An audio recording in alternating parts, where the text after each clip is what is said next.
Hi guys, welcome to episode number 16 of the PowerPlatform Did You Know series.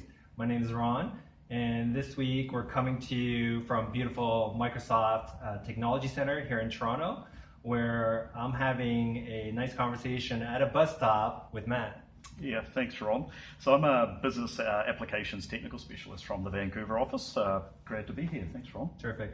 So guys, the session that we would like to introduce you to this week is called PowerApps for Dynamics 365 Customizers. And man, I think the interesting thing about this session is the comparison between the Solution Explorer, which a lot of our existing Dynamics customers and partners know, versus the new Solution Designer experience. Yeah, and I think that the biggest difference, Ron, is that we're now building for the unified interface.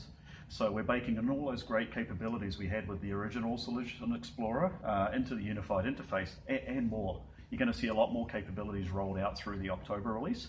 But for familiar folks out there using the traditional Solution Explorer, it's going to be around for a while yet because there's obviously some advanced capabilities there. Awesome.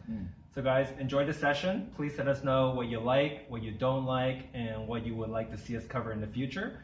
So until the next episode, thanks for watching.